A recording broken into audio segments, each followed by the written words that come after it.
The world is doomed. Those called the 10 strongest knights who protected the continent had already exhausted all their energy. And over this vast contaminated land, only death prevailed over all, except for him, the knight who was still alive. All of this was caused by the demon commander of Gluttony, who admitted that this human was strong, but that it still wasn't enough to kill him. Even so, our warrior grabbed his hammer and struck the commander's arm with such force that he crushed it, smashing him from head to toe, because that monster was just noisy. And in this way, a little peace was finally achieved, though due to his injuries, he wouldn't last much longer either. Then he paused to think. Had he done everything wrong from the start? After all, mana training was knowledge exclusive to knights and nobles. Therefore, he had to overcome countless failures, climbing to the top even while being at rock bottom. What if, instead of what happened, he could have trained with the proper methods from the beginning? Could he have saved the continent and the entire world? But reflecting on the commander of Gluttony, he thought that despite everything, he was really exceptional, even though he was only the 7th among all the Demon King's commanders. It was at that moment that he heard a voice calling him. The one calling was the Emperor of the Sword, Asgard von Valentia,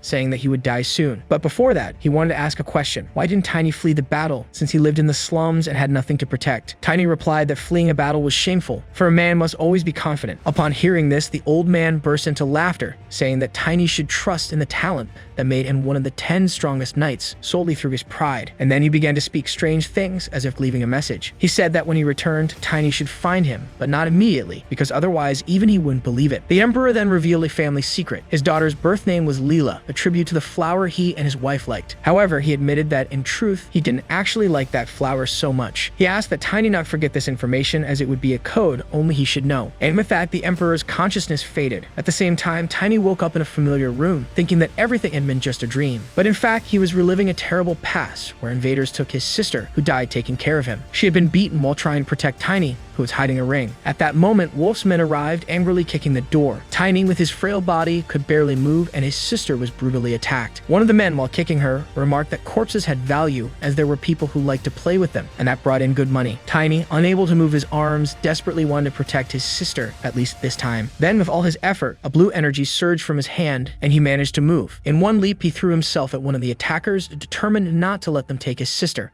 The men began beating him, but Tiny resisted, and after several blows to the head, the bandits gave up and left. At that moment, Tiny realized that something had changed. This was the end of his nightmare, but this time, he had managed to act differently. The mana had awakened in him earlier than it should have. He realized that perhaps the Sword Emperor's words were right. This wasn't a dream. He had really returned to the past and could now change the future of the world. Taking advantage of the moment, he cursed the old man for not sending him even further back in time. However, at that instant, Tiny began coughing up blood, a consequence of his frail body trying to use mana. Even so, he knew that complaining was useless. If the Emperor had sent him to the past, this was his chance to ensure that his sister could rest in peace, something he hadn't been able to do in his previous life. With that in mind, Tiny decided to follow his path and avenge his sister's death. But before that, he needed to ensure she rested in peace. And even though they didn't share the same blood, what they had in common were their black eyes and hair, something rare throughout the continent. Because of this, many people avoided him, but his sister, always kind, gave him the name Tiny and treated him with love. That's why, this time, he was able to bury his sister in peace. Meanwhile, one of the women, Emma, a friend of his sister's, thought that Tiny had changed a bit. Not long ago, she had found him eating soup in front of his sister's body, his wounds already healed. When he finished eating, he simply picked her up in his arms and thanked Emma for the soup, promising to return the favor one day. After that, his sister's funeral began, and Tiny remembered the words she always said: "Be confident and keep your head held high." For that reason, you would have no regrets in this life. 1 month later, it was finally time for revenge. He arrived before the wrongdoers and asked where Wolf was. One of the henchmen tried to slap him, but Tiny caught his hand with a single motion and twisted the man's arm. Another came at him, grabbing him by the shirt, but couldn't do anything. Tiny, with ease, delivered a powerful kick to the man, for his mana-infused body was already at an advanced stage, something he had not been able to achieve in his previous life, the perfect fusion between the physical body and mana. As a result, his body had become much stronger. However, this powerful technique came with a side effect. You need to eat like a boar, or better yet, like Luffy. Emma even complained that Tiny had eaten her entire 10-day supply. She soon realized that after reconstructing his body, something had changed. Now that his mana had awakened, Tiny could fix the weaknesses from when his body was frail. Then he grabbed another thug by the leg, swung him into the air, and threw him far away, thanking them for having broken his body before. The man flew so far that he destroyed the entrance to the place.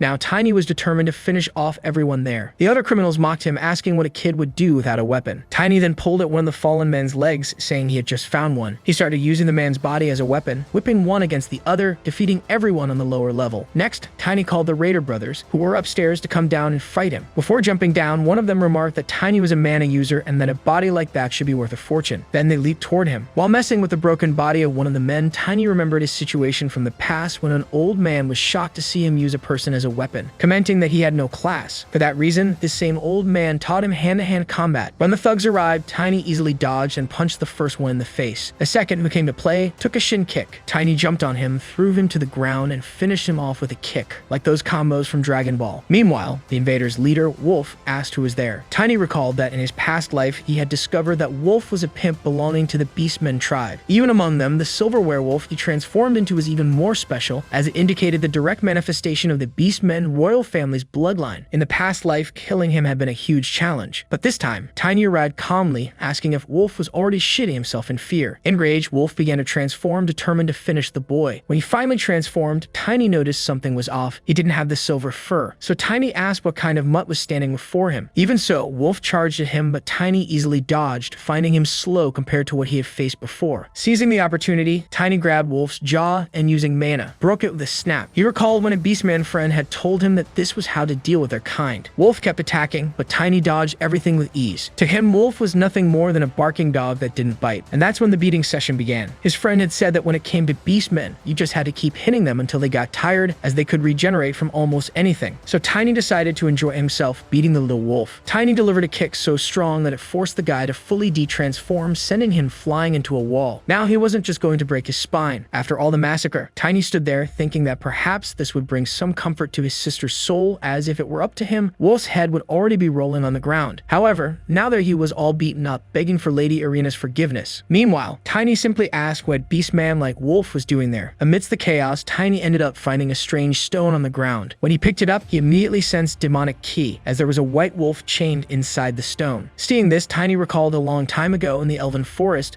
when an elf spoke about spiritual creatures. She explained that these creatures are reborn after accumulating mana for at least 100 years. What she described as the quintessence of a spirit was exactly what Tiny was holding, a spirit stone. He wondered why Wolf had one of these stones, especially in such a strange state. Even so, Tiny punched the chains, freeing the white wolf as he watched its memories. This spirit had been surrounded by a group of strangers using demonic ki, trapping it inside the stone. The boy receiving the stone was Wolf himself. These scumbags had been creating beastmen by having people absorb spirit stones, and that's how that boy had transformed into Wolf. This time, since Tiny had arrived early, Wolf hadn't been able to absorb the stone. However, the white wolf, furious, tried to bite Wolf. Tiny stopped it, saying that this scum deserved something far worse than death. The wolf seemed to understand, and Tiny remembered what that woman had said. It was possible for humans to tame a spirit, provided they had a pure soul and enough mana. That's why usually only children were able to do it. Tiny became pensive. After all, even though he was young, his soul was far from pure. But since it was working, he had no complaints. He was able to communicate with the wolf through the mana flowing inside the spirit stone. Thus, Tiny decided to form a contract with the wolf. Unlike magic, it wasn't necessary to focus on raising the spirit's level, as most of these beasts grew stronger as their tamer's strength increased. That's why the elf arena was among the top 10 knights in the world. Before accepting the contract, the wolf asked Tiny for a favor, to avenge his capture by the cult worshippers who did this to him. In this way, Tiny obtained his first spirit, naming it Moon Wolf. Looking at Wolf collapse on the floor, Tiny concluded that it was all the work of those worshippers who rejected God and worshipped demons. With that, he kicked Wolf, telling him to wake up. When nothing happened, Moon Wolf went to do his job. Tiny then asked where the guy who gave Wolf that spirit stone was. Terrified, Wolf said the organization would kill him. But before he could reveal anything, his head exploded due to a spell that prevented him from saying a word. With that, Tiny focused on what was most important. He took Wolf's body and threw it against the wall, where he knew these scoundrels' treasure was hidden. The item he needed was the Valentia family ring. Some time ago, a blonde-haired girl had asked for his name and given him a ring, telling him that whenever he needed help, he could show the ring to find her. That same ring had been stolen by those wrongdoers. The person who had given it to Tiny was Clovan Valentia, the youngest daughter of the Sword Emperor, known for her kindness and called the Saint of Valentia. This had happened because in the Valentia family culture, children who came of age had to place flowers in each temple and make their names known. That's how Clove had met Tiny on the streets and given him the ring. In his past life, Tiny took too long to seek revenge, and thus it took him longer to recover the ring. Now, with the ring in hand, he saw a great opportunity to find the Sword Emperor. Suddenly, Tiny heard a voice from below. He went down, knowing that the time had come. The shiny, bald knight had arrived. He couldn't believe that a mere child had caused all that destruction. This was Lamb, the commander commander of the castle guards, who was already thinking of using the situation as an excuse to increase the bribe he received in exchange for protection. But before Lamb could do anything, Tiny descended the stairs saying he was just dealing with some trash. And since there was a knight around, it was obvious he had been getting good money from Wolf. The bald guy immediately flexed his veins even where he had no hair and charged furiously at Tiny. However, Tiny simply struck him with his hand, throwing the bald man far away, as given the knight's level, if Tiny had given his all, he could have easily defeated him. Right after, Tiny delivered a knee strike, and even though he was strong, the bald man managed to block the blow. Now that he had shown a bit of his power, Tiny knew he needed to act smartly, as the bald knight didn't yet need to be treated as an enemy. Just as the bald man prepared to draw his sword, Moon Wolf appeared in his giant form, causing the knight to break into a cold sweat. With the situation calmer, Tiny proposed a deal. Instead of Wolf paying the bribe, Tiny would make the payment himself. The bald man, impressed, replied, "Oh ho, you're clever, kid," and asked if Tiny would pay the 5 gold coins Wolf used to pay. Tiny, however, knew that the bald man received no more than 1 gold coin and offered to pay him 1.5.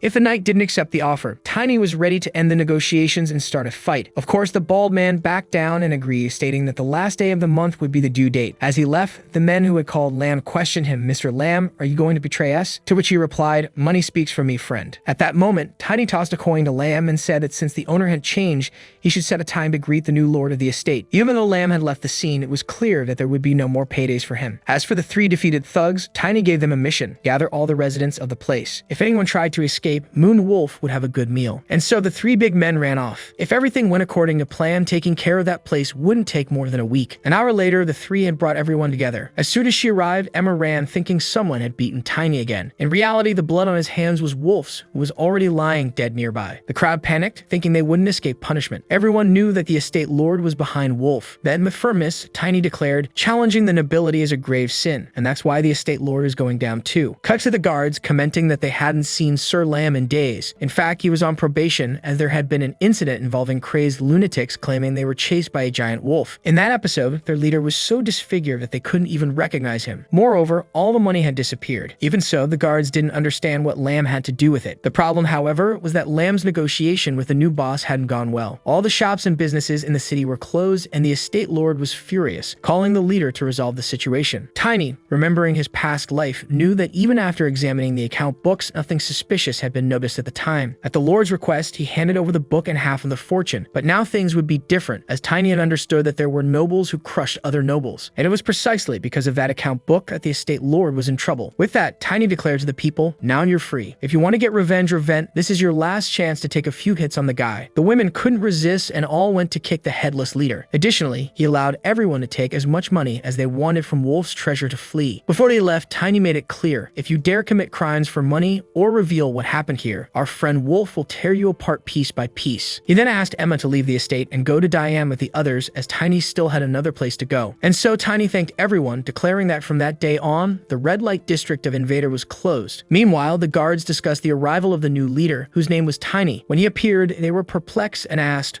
"What's a child doing here?" Tiny then summoned the big wolf, causing the guards to fall back in fear. After all, with his child-sized body, things like this would keep happening. Further ahead, the Grandmaster of the Knight's Order, Cran, introduced himself. However, Tiny, in his defiant manner, remarked that it seemed to be their custom to leave a guest waiting for so long. The knight, offended, was already preparing to draw his sword, telling Tiny to know his place. But it was Cran who needed to learn his place, as he tried to appear superior, though he was insignificant because Tiny was a guest of the lord of the estate. Cran, furious, started to speak more, but Tiny interrupted, saying that the real bad smell in the room came from him. As the knight advanced with his sword, the butler appeared, informing them that the lord was waiting. So the almost bald Cran began to guide Tiny inside the castle. Once there, Tiny was astonished and commented that it was a pleasure to meet the lord. The man before him was Timon von Filias, a baron. Tiny was surprised because in the future, he remembered Timon as someone 3 or 4 times larger. However, he knew that the account book would bring down the baron quickly. Tiny then expressed his desire to become the lord's weapon, putting the knight leader, Cran, as his competitor. The people present were even more shocked to learn that Tiny was only 13 years old. The lord stood up and commented, "So the boy who stole my wallet wants to become my weapon." Tiny replied, saying that he believed he was doing the lord a favor. Meanwhile, the defiant Cran asked for permission to execute Tiny right there. However, Tiny mentioned the crackdown on drugs that the Duke of Valentia was carrying out in his territory,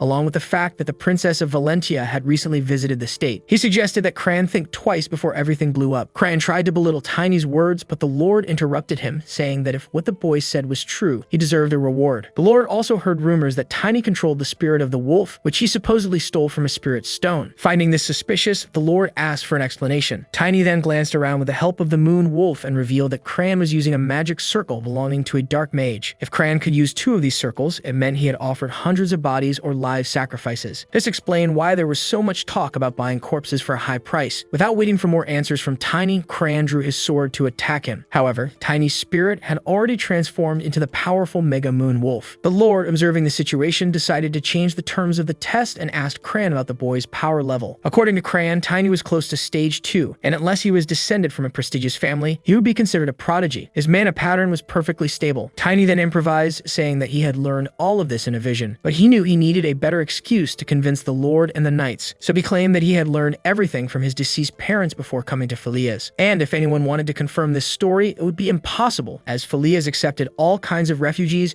making it difficult to uncover information about his true identity. In the end, the Lord decided to trust his word, as he would judge the truth later. Meanwhile, Tiny was invited to stay at the Lord's residence, since things had been going wrong since he killed Wolf, and the Lord needed an excuse to cover up the events. The question left in the air was, an excuse for whom? Perhaps for the same organization Wolf was part of. If Tiny wasn't careful, he could end up in trouble.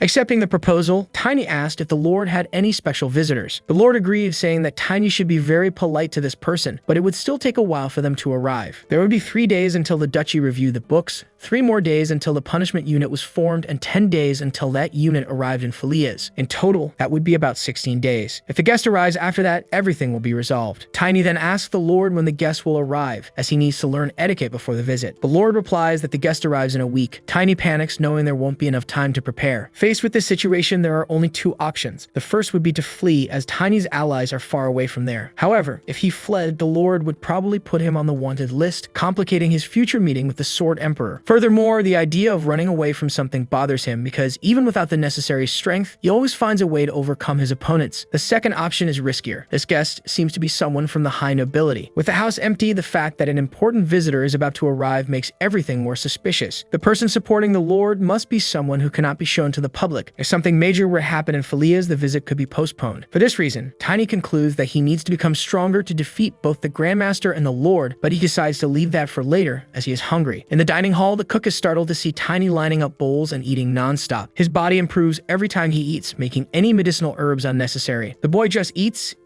and eats. At that moment, a man appears and asks if Tiny learned his manners from a dog. Tiny retorts, "That's right, if you're insulting me, bastard, you better respect me now." The man responds, "Respect someone who wants to hit a little boy? That's tough, huh?" The man gets angry, curses Tiny, and breaks the table. Another man with a scruffy beard tries to calm him down, saying that Tiny is just a child, but the vagrant next to him encourages the fight. Despite this confusion, Tiny taunts the man to come at him because he wants to show the Grandmaster just how strong he really is. Tiny starts to suspect that this might have been staged by the Lord. They go outside to fight, with the crowd gathering around. The bearded man charges, and Tiny, wasting no time, kicks his legs, making him fall. The man tries to punch Tiny, but he easily dodges and delivers another kick to his leg. The man, confused, doesn't understand how a level 1 child can be so strong. Even with his legs injured, he tries to attack again with a hammer strike. However, Tiny slides under the man's legs, jumps, and grabs his neck, turning the fight into a clack-clack game. Tiny wins the battle, leaving everyone around in shock. A knight had been defeated by a child. In Tiny's mind, he won without the help of the wolf to prove his potential. At that moment, he almost faints as he spent too much mana by using all his strength. If this had happened in his past life, he would have been in trouble, since although his body recovered quickly, his mana regeneration was very slow. Now in this life, he has complete harmony between body and mana,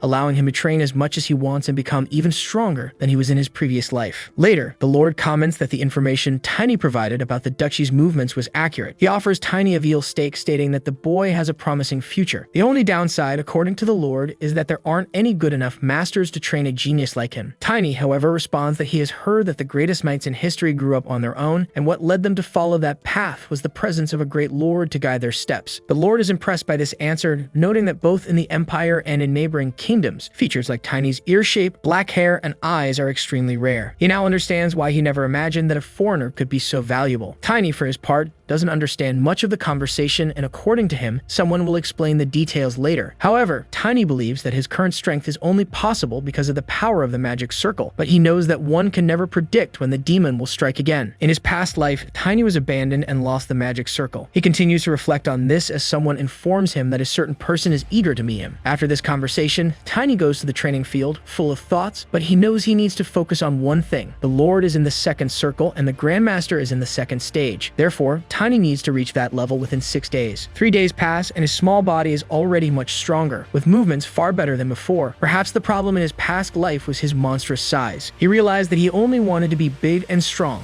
which caused his body connected to mana to respond to this unconsciously, breaking the harmony between body and mana by growing too much. But this time, he realizes he doesn't need to be that big. At that moment, 2 men arrive to train, but upon seeing Tiny, they quickly flee. Shortly after, the captain appears, ordering him to follow, as the Lord is given instructions to present him with a weapon. Tiny thinks it's the perfect opportunity and follows the captain to the armory, where he finds various armor and swords. However, there are no axes, his preferred weapon. He asks if he can have something like the captain's sword. The captain, full of pride, says that the Gria's sword was crafted by a renowned artisan. Tiny, taunting, responds that the sword suits him much better since it should be in the hands of someone talented. The captain bursts with anger and asks if Tiny wants to die. The clever boy challenges, if you're unhappy, how about a fight? The captain doesn't hesitate and furiously charges at Tiny. Outside, people hear Tiny yelling, "I'm sorry, Captain. I'll be more careful." He leaves the armory all bruised, carrying a strange, wrapped sword. Everyone assumes that Captain Kron hit a child, fueling rumors that he dislikes the boy, which seems to be true. Back in his room, the maids ask Tiny what happened. With a slight grin, he says the captain told them they were going to get a weapon, and that's exactly what happened. Meanwhile, the Lord asks his subordinates if the sacrifice is secure, worried that Tiny is messing up the invaders' plans. He needs to resolve this quickly because in a few days, Tiny's lineage will be confirmed. If he is not from that family, he will have to pay a terrible price. However, the Lord doesn't believe this will happen, as Tiny is highly talented and possesses knowledge that could only come from a prestigious family. Additionally, he has black hair and eyes, which the Lord sees as a confirmation of his lineage. That night, as Tiny was preparing to sleep, an alarm spell from his circle was triggered. Looking ahead, he sees Tiny appearing and slicing it in half, claiming it was punishment from the heavens. The next day, the maids are frightened by the presence of a strange dark magic energy. The knights, incredulous, comment that such a thing wouldn't be possible, but the priest who was there has already reported the energy to the parish. Glenn, one of the knights, mentions that an imperial investigation will be sent. The reason the captain's body remained in such a state even after death was that he was a dark mage whose body decays instantly upon dying. Glenn notices that the sword Tiny is carrying is the same one the captain used. Everyone is surprised because the captain hasn't appeared since the previous day. The guards start investigating and question all the servants, who confirm the same story. The captain beat up the boy. Glenn calls for Tiny. When he arrives, he tells the exact same version that everyone else had given. Glenn then questions him about the fact that they investigated the armory and found nothing, making the captain's disappearance even stranger. Tiny, acting as usual, says he really didn't see anything and that his testimony is the same as the others. Seizing the opportunity, Tiny asks what will happen to him, as the Lord had said his future was secure. Glenn simply tells him to return the next day. Tiny, on the other hand, can't recall any night like that, as he remembers having defeated all of them. The next day, Tiny receives a mercenary plate and a substantial amount of money. Glenn explained that only commoners with merchant or mercenary status could enter other provinces. According to him, staying in a decaying place like that would only waste Tiny's talents, so he advised him to go far away and strengthen himself.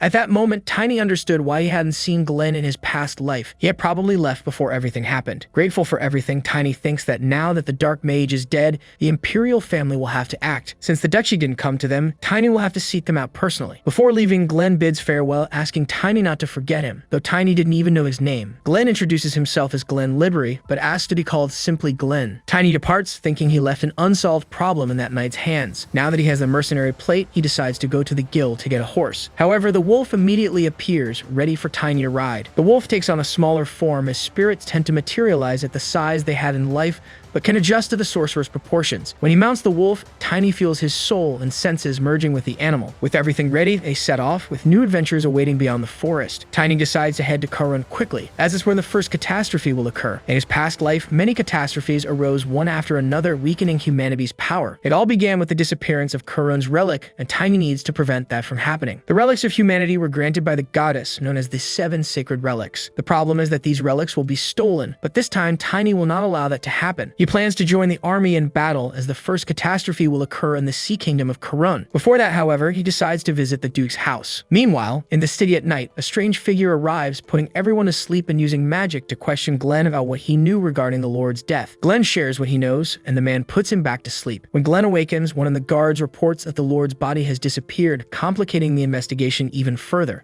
The hooded man finds the body of the sword's owner and concludes that the culprit of the incident must be that boy who defeated the wolf and vanished. He swears vengeance against Tiny for disrupting the organization's plans. At the western gate of Valencia, Tiny's plan seems to be going well, except for the fact that they still don't have enough money to buy decent equipment. At that moment, a skinny man and a fat one show up, demanding that Tiny hand over all his money. Seeing this, Tiny asks them the same question, realizing he has found his problem solvers. He remembers a rule from his past life. If a large shadow appears in an alley, it's best to hide without breathing. Tiny always caught these alley guys and shook them down mercilessly. He quickly defeats the two thieves and takes their money. Soon after, more people arrive, claiming to be from the Rufus family. Tiny, however, has never heard of them and considers them too weak. One of the men tries to attack him but gets slapped in the face. The skinny man receives a solid kick to the head, showing that this group was no match for him. Plus, Tiny walks away with a good amount of money. After that, Tiny goes to an equipment shop and buys a leather armor and a club to strike his opponents in the head. As he leaves the store, he sees a crowd talking about an important person being in the city. Curious, he asks the vendor what's going on. The vendor reveals that the Princess of Valencia is patrolling the city. Upon hearing this, Tiny starts reflecting, remembering that if his sister taught him about affection, Chloe was the first person to give him hope. Even though the story between them didn't end on the best terms,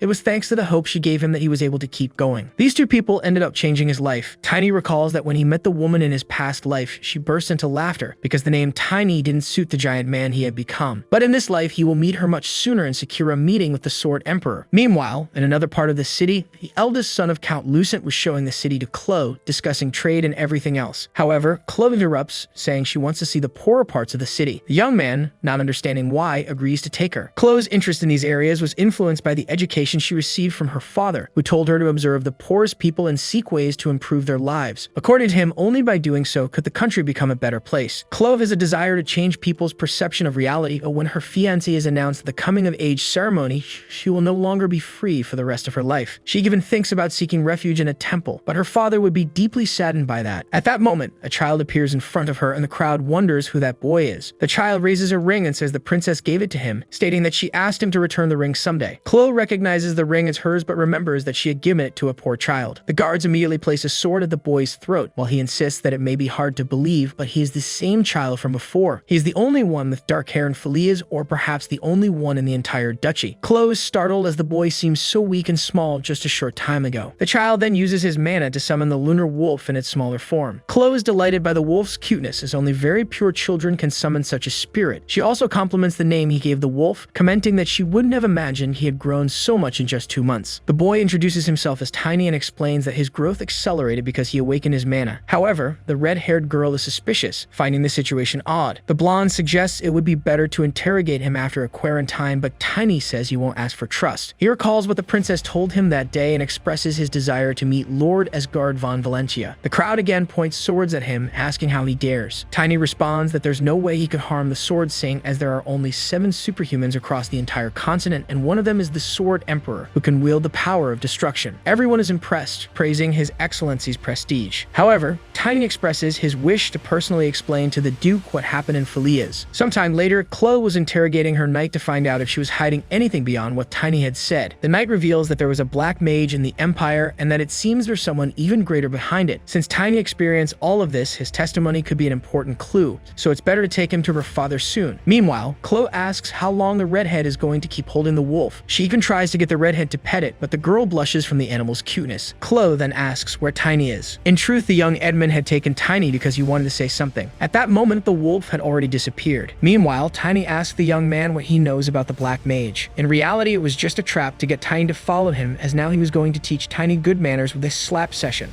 However, on the first slap the young man tried to deliver, Tiny grabbed his hand with one of his own and didn't let go. Tiny only let go after scratching his ear and asked if, by bringing him there, he had prepared something interesting. So Tiny followed the young man. Meanwhile, the red-haired knight rode out on horseback looking for them because, according to the princess, the spirit disappears when the master is getting too far away. Outside the castle, they arrived at a place where the Rufus family lives. The man there was asking if Tiny had come for the product. However, Tiny wasn't interested in any of that. What he wanted was for the strong men to educate that commoner. One man tried to say something and got slapped in the face for questioning orders. When the other men stepped forward to face Tiny, they realized he was the same boy from earlier. They were terrified and told the boss that this was the boy who had defeated them. The boss grabbed a club and rushed at Tiny, but Tiny pushed him back with a single blow, asking if that was all they had. He was ready to take down everyone there. However, before he could do anything, the men were already passed out from fear. The 2 remaining ones didn't want to fight at all. Sometime later, the redhead arrived and saw that everyone had been defeated, while Tiny sat atop a chest reading. He handed the chest to her, which contained a book of bribes lives as those men had been involved in human trafficking. With that, the stupid blonde wouldn't be able to fool anyone anymore. After that incident, the foolish blonde was expelled from the duchy, and finally, Tiny was ready to meet the Sword Saint. In truth, the young Edmund had taken Tiny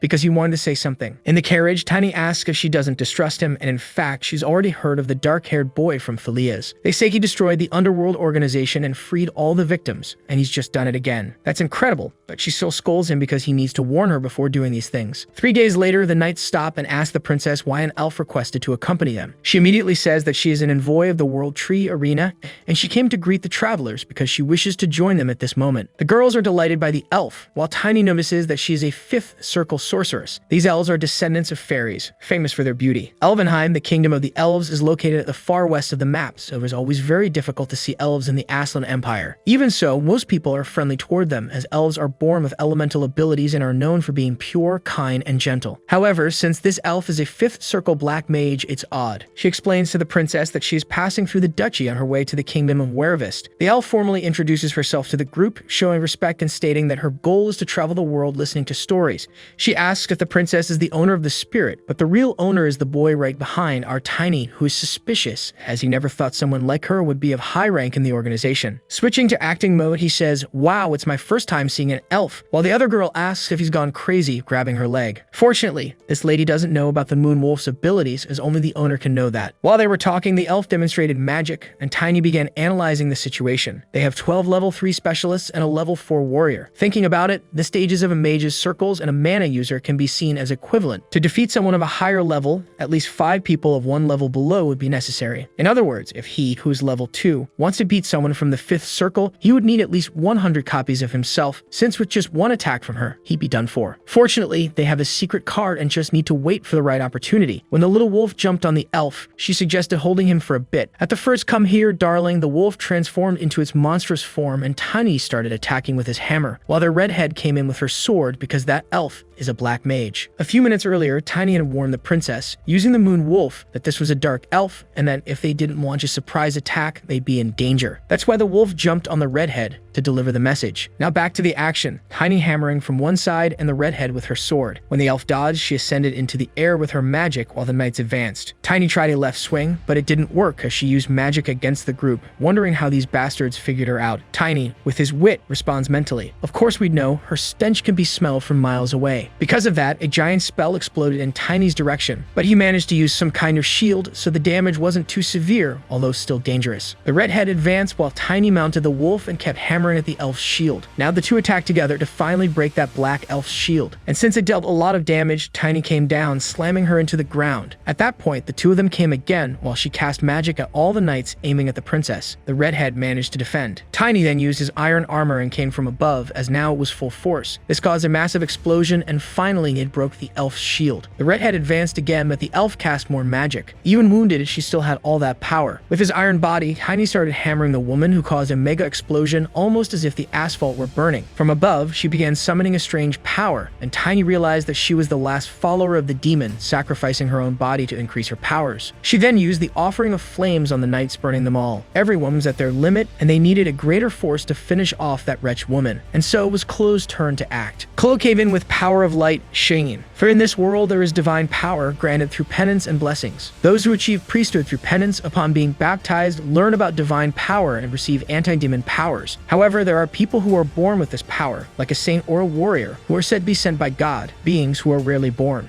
Chloe is one of those rare beings, a cleric, someone who wasn't born into priesthood. The knights were astonished as she had hidden her divine power even from them. According to Tiny, Chloe is the most powerful cleric he has ever seen, and now her power would be enough to wipe out the damned elf. When the elf fell to the ground, Tiny was quick to hammer her head. But when it came time to finish her off and seal her in the coffin, Chloe ran over, saying that she couldn't die as she needed to be interrogated. Chloe still needed to know the reason behind all of this. Even so, it seemed that the last hammer strike was the last thing the elf saw. Chloe thought of healing her with her divine power, while her guards commented on how incredible the princess was. And with that, Chloe's secret was revealed. Chloe asked Tiny if he already knew all of that, since he was the only one who didn't seem surprised. Tiny, a bit awkwardly, explained that he knew but still couldn't reveal the reason. One day, she would certainly find out. To his surprise, Chloe replied with a simple, "Alright, but next time tell me." Tiny then revealed that the black mage was after him because of the trouble he had gotten himself into. For Chloe, it was was fine because it was the duty of nobles to eliminate all threats. If she had died, it would have been her own fault for not having enough power. This showed that Chloe was still the same as she was in her past life. She gave him a few pats as he was worried about something silly. Meanwhile, our red-headed lady arrived, commenting that Tiny really hated being called a child. She came over pulling his cheeks, teasing him because a child really doesn't like being called cute. Then the princess mentioned that she needed to report everything to her father as soon as possible. They continued their journey to Taiban, the main gate. Tiny knew that the princess's father took very good care of her, but he thought that this was a bit much as all the Knights of the Blue Wing were there to escort her. These knights are, at the very least, specialists, and they are the most powerful group in the Empire. They all kneeled as they presented themselves to the princess, and she commented that they had done an excellent job. Baron stood up, saying he was happy for the princess's safety, as her excellency had been very worried. The princess, however, was certain she had informed them that she was 100% safe, and that there was no need for such a fuss. According to Garin, if there hadn't been an emergency,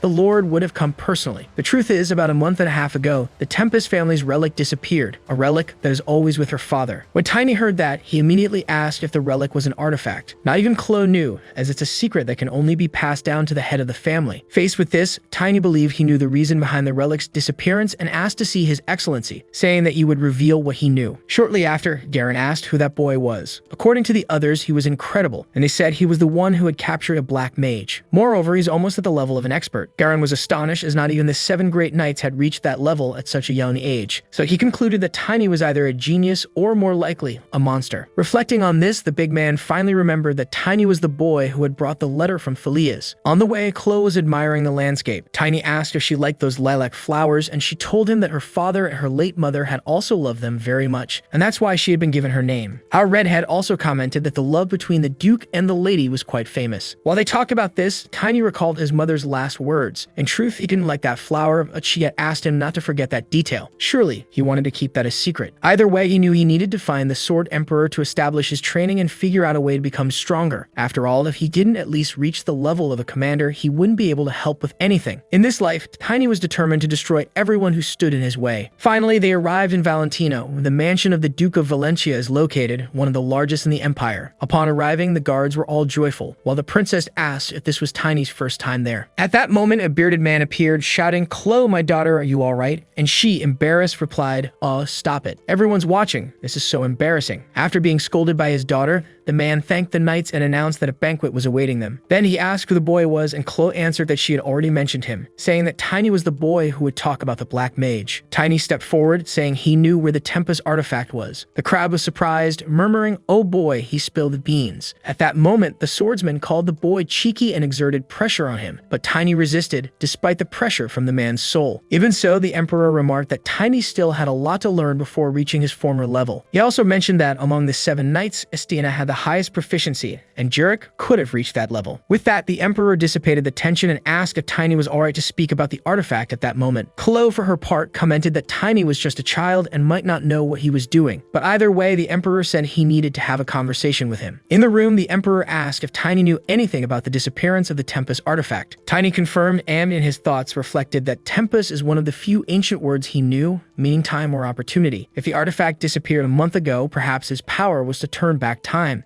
Tell me more, boy, the Emperor said, curious. So Tiny began explaining that everything started with a catastrophe that would only occur in 20 years. He detailed the entire story of how he managed to return to the past, explaining everything. The Sword Emperor commented that the story was well crafted, and that Tiny even knew the names of the World Tree's guardians, the first hammer of the dwarves, and the orc warrior. According to Tiny, they had been his companions for a year, although it was hard to believe even that those two were always at odds. The Emperor then concluded that Depis means time or opportunity, and that only one person can be sent to the past after sacrificing the life of a very powerful human. He also warned that descendants must use this with great caution. These were the words passed down along with the family relic, but honestly, he hadn't thought they were true. However, the circumstances seemed real, even if it was difficult to trust his own judgment. He had relied on someone else's talents and brought someone back to the past. If he had been the one to go back, he would have used his experiences to organize humanity's power and face the Demon King's army. That's why he was astonished that it wasn't him, but Tiny who had returned. Only Tiny in the future future knew why. Before he died, he spoke of saving talents. It was then that Tiny realized the man was losing it. The swordsman came to the conclusion that he didn't know exactly when he would return. The only thing he knew was that one must return to the moment when their soul was most disturbed. Seeing this, Tiny must have returned to the moment he found his determination, which is why he went back to the day his sister died. Now the swordsman had two more things to check: if his future self had told Tiny to find him, and if he had prepared some form of confirmation. And yes, that was the case, as his daughter's given name was Lilith, chosen because it was his wife's favorite flower. However, the truth was that he didn't really like that flower. He began to laugh because this was something he would have said as a password, and now it finally made sense to him, as only this explained the disappearance of the relic, perhaps because they were in the past, but that old man still had a sense of humor. Even so, he needed to check something else and sent for Knight Royer. He believed in Tiny's regression, but trusting him was another matter. So to prove his abilities, which had been recognized by his future self, he decided to test him. It seems a bit unfair, doesn't it? First, the old man tells him to find him, and now Tiny has to prove his abilities. That's double the work. Then the swordsman asked if Tiny had ever thought about what the future would be like. Tiny started circling around the question, asking if he wanted to know about the future of the duchy. But, in fact, what the man really wanted to know about was the omen of a disaster.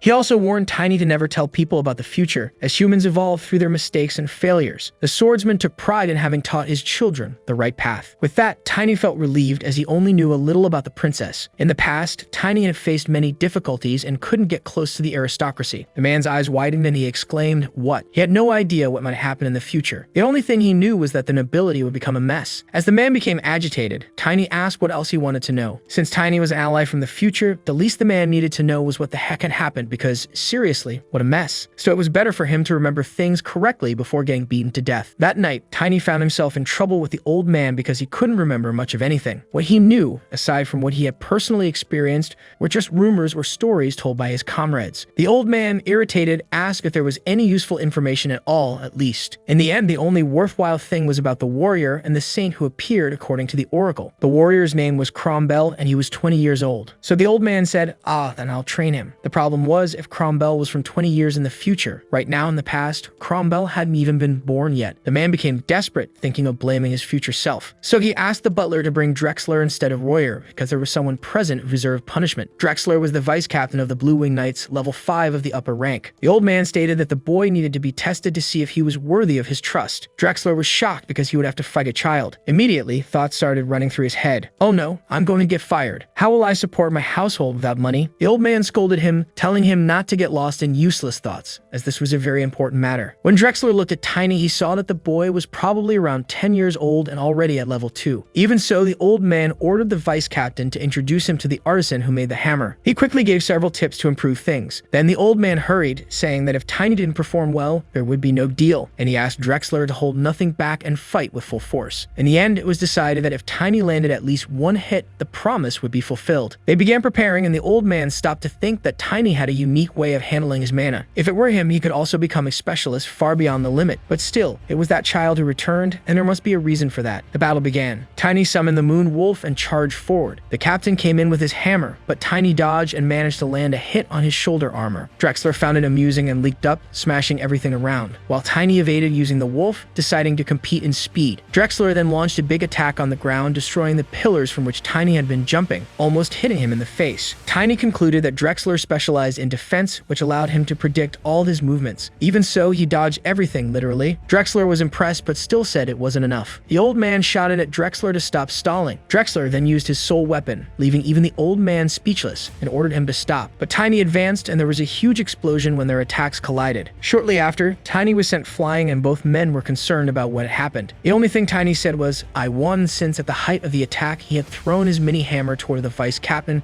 cutting his face. Still, it was crazy, as Tiny could have died. But he didn't die, and he won because ever since his past life, that's how he acted. Otherwise, life becomes nothing but a dead end. After all, this is just a game where we need to win at any cost, and that's how he's lived up to now. The Duke agreed, thinking that in Tiny's previous life, he must have believed it was worth trying something reckless. And as promised, the old Duke would keep his word and give Tiny what he needed. The moment Tiny thanked him, he collapsed to the ground and took a nap. When he woke up, he was in a room, and the Duke called him, saying they had a lot to talk about.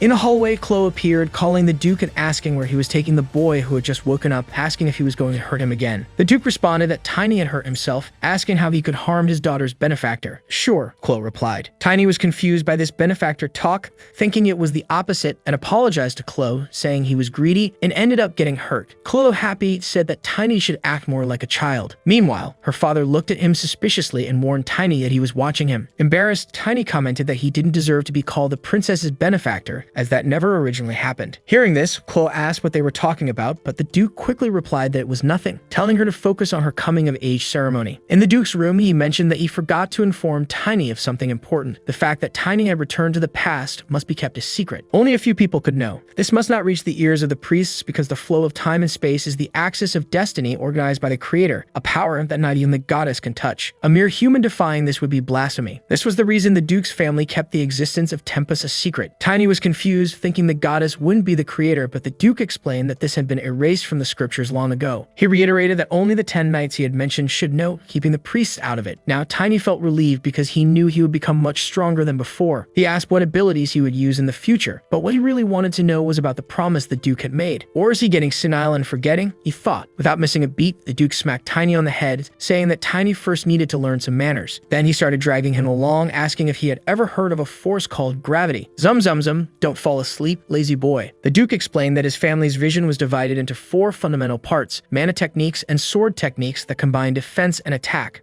a method to acquire attributes in 3 steps, and a method to gain aura characteristics in 7 stages. Because of this, it made sense that Tiny's courage was so strong. And since Tiny uses an offensive weapon, he doesn't need sword training, although learning that monstrous defense technique would be very beneficial. The Duke went on to say that he would teach Tiny how to acquire attributes, and Tiny quickly responded, but it won't be defense, right? Changing the scene, the hooded figures discussed that Elaine was dead and the culprit was a child they believed to be a descendant of the Morse family. Their mission was to gather information on this boy, but they reminded themselves that, for now, Jerem's task was more important. Back to Tiny, he discovered that to acquire attributes, he must possess attributes. According to him, his body already had convenient attributes, but after the fight, the Duke checked and saw that even with a child's strength, Tiny was heavier than most knights. Thinking back in his previous life, the Duke probably wore heavy armor. The heavier the body, the heavier the armor. In other words, the more energy absorbed, the slower the movements would be. The reason for this, according to some warlocks, is something called gravity. If Tiny could master this attribute, the heavier his body became, the faster and stronger he would become. The Duke continued explaining that there is an attractive force between objects, which is mass. The heavier the object, the greater the attraction. What are you talking about, Grandpa? Tiny interrupted. Listen here, you brat. The continents have a great force that pulls them together. Tiny, confused, retorted, attract what with that? Are you sure you're eating well? Because if that were true, the world should be lying flat on the ground. The Duke, already irritated, replied, do you know why things fall from high places? It's always been like that, right? Tiny said, still not understanding. The Duke sighed, this is complicated, but if you don't get it, that's fine. Now let's learn what gravity is in practice. With that, he grabbed Tiny and took him to the top of a building. Now tell me why someone who climbs so high could fall. Gravity, Tiny answered. And there he went, tumbling down the wooden structure, learning firsthand what gravity is. In the middle of the fall, he called his moon Wolf, who luckily saved him, well, sort of. The Duke appeared shortly after, asking if Tiny had understood the force of gravity. Still a bit lost, Tiny listened as the Duke said, I think we need a little more practice. After much torture, Tiny woke up to find Chloe healing him, asking if he had become a specialist yet. Tiny, surprised, realized that the training had worked. Even the princess couldn't believe her father put the boy through such ridiculous training, where he had to keep falling and climbing over and over until he became a specialist. Tiny then asked if it was okay for her to be there instead of practicing for her coming-of-age ceremony.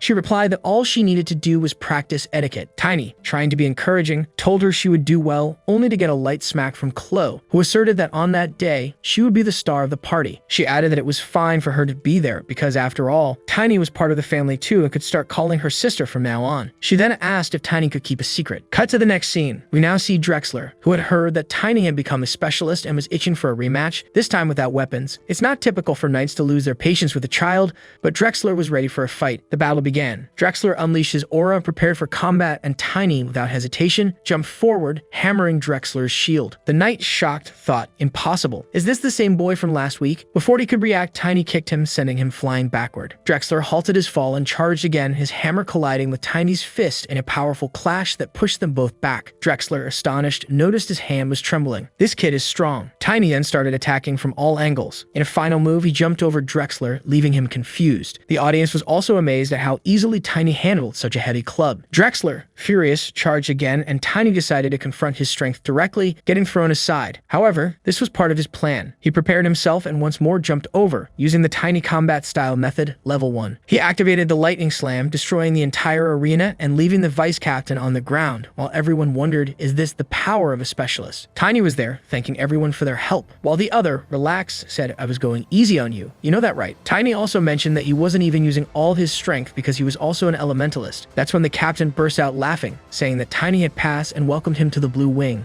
However, Tiny surprised everyone by stating that he did not want to join the Templar Knights. The captain was shocked. What? Then why did you earn the family vision? Later, with the Duke, he explained that he had forgotten to inform the Blue Wing that if Tiny intended to travel across the continent, it would be better not to belong to any family. Anyway, the Duke commented that Tiny had exceeded expectations, especially after being thrown 1,001 times from the building. Now they were almost ready to face the first catastrophe. What was missing was to create an artifact, a warhammer for Tiny. An artifact infused with almost permanent magical power is a very valuable item, but it would require at least several years worth of salary to buy something like that. Surprisingly, the Duke already had a hammer that had been crafted for several months, originally intended as a gift for the vice captain. So they went to the best forge in Valentia, Rendell's hammer. There, Tiny asked them to resize the hammer to his size. The blacksmith, irritated, said he preferred to cancel the contract and pay the penalty because a job like this is no child's play. Seeing this, Tiny remembered someone saying that dwarves want weapons to find their true owners, even if they end up at loss. Thus, he realized he needed to prove that he deserved the hammer. When the dwarf took another look at Tiny, he noticed that he was already a specialist even at such a young age and was left speechless. Dwarves have a characteristic in their right eye that detects truth and lies based on the waves of words. Seeing this, the dwarf decided to make an exception. Inside the forge, the dwarf began to show the hammer but warned that it was still not ready, as he needed to work on the protection magic. Tiny commented that a warhammer artifact was not something common or popular, and anyone would be foolish to refuse the spell. The blacksmith then revealed that he had only one more warhammer, a black steel hammer covered in weight amplification runes which ended up becoming too heavy, and he abandoned the project. Surprisingly, Tiny loved the design and asked what else the blacksmith had. The blacksmith showed off the beauty, warning that there was no point in being greedy as the hammer weighed over 100 kilograms. Tiny, upon lifting it, exclaimed, "Erg, it really is heavy," and began smashing it down, destroying the ground and everything around. He was enchanted with the hammer and commented that even though it was a bit small, it reminded him of Nocturne, which he used in his past life. Tiny then asked if the blacksmith could help him make a dagger so he could use it once he grew up. Of course, the blacksmith agreed to help. He also wanted to know the name of the hammer. The name of this beauty is Stamp, revealed the blacksmith. Later, with the Duke, Tiny told him about the hammer he chose, saying that it would take 2 weeks to make the adjustments. He was still a long way from becoming invincible. The Duke, curious, asked, "Where did you learn this invincible stuff?" In fact, he had learned some Eastern languages because of his appearance, with black hair. Seeing this, the Duke burst out laughing, telling him to speak more like that because sometimes Tiny seemed a bit foolish to me. Since it would take 2 weeks for the hammer to be ready, Tiny would head to Chloe's coming-of-age ceremony. At this ceremony, the Duke planned to make that big announcement, a connection with the imperial family. That's when Tiny asked if he really intended to do that, even knowing that the prince would die on the day of the wedding. Tiny revealed that in the summer of the following year, all direct members of the imperial family of Aslan would die in the second catastrophe. As a result, the empire, which was considered the strongest nation, would suffer from internal conflicts, and the power of the nation would become fragmented. The princess would become a widow and the only survivor of the entire imperial family. In the end, he would receive the title of Imperial Princess of Misfortune. Now that the Duke knew this, he was determined to ensure that such a tragedy would not occur. According to Tiny, that was all he knew. There were rumors that the second prince was to blame, but in the end, he also died. Even the Duke couldn't figure out what happens in the afterlife. The Duke commented that his daughter, Chloe, was brilliant, a person with a personality that shone brighter than her appearance. Later, the whole world would see this. Even with his help, it was Chloe who managed to rebuild the ruined empire. However, she was not happy. For this reason, for the sake of his daughter and the world, the Duke would choose a path that could avoid as many tragedies as possible. He would save Chloe in his own way, but by saying this in front of her father, Tiny ended up getting a bump on the head. A few days later, the white-haired knight commented that they were receiving many guests. One of them was the commander of the Blue Wing Knights, Genus. He informed them that they had received a guest from Roctor, the third son, known as a parasite. The Duchy of Roctor was a powerhouse of the empire, a family that had been competing with Valentia for generations. The Duke ordered them to inform, "This is Valentia, not Roctor." He then asked Genus if he happened to have any illness. Since Genus did not, the Duke told him not to take everything on himself and asked if he had ever considered getting married. Genus replied that he absolutely did not want that, thinking the Duke was acting strangely that day. In reality, the Duke was asking these questions because Tiny did not know Genus's name, who was a very powerful knight. Somehow, Tiny thought that he might not be in his future. However, a mana user at level 6, like Genus, wouldn't die in some common battle, so probably his death would be caused by the second catastrophe. While Tiny was lost in thought, Chloe arrived accompanied by the red-haired girl. Tiny asked why she was there since many guests were arriving. Chloe said that when she was with Tiny, she heard interesting stories and could still see the little wolf, so she quickly began to pick up the fluffy little wolf. At that moment, a guy appeared, commenting that the Angel of Valentia was indeed very beautiful. This was Tybron von Roctor. Upon hearing this name, Chloe and the red-haired girl were were surprised. What? A Rockter. Tiberon Bold asked if Chloe knew that he would become her lifelong partner. He invited her to have some wine, but the red-haired girl, who was in charge of the knights, ordered him to step back as the princess was not permitted to interact with the guests. Tiberon, irritated, said, "A female knight wants to interrupt me," and called over his own big knight to impose respect on the women. However, they forgot that Tiny was there. The same actor, confused, asked his sister who those people were. When Tiberon's knight was ordered to get rid of Tiny, he received a smack in the face because he was already being a nuisance. The knight then advanced, but Tiny responded with another slap, knocking him down. The knights observing from above were surprised by the scene, asking, "Who the hell is this kid?" Don't forget to leave a like so I can keep bringing the next part of this work. What do you think of this story? Personally, I loved it. Until the next work, everyone.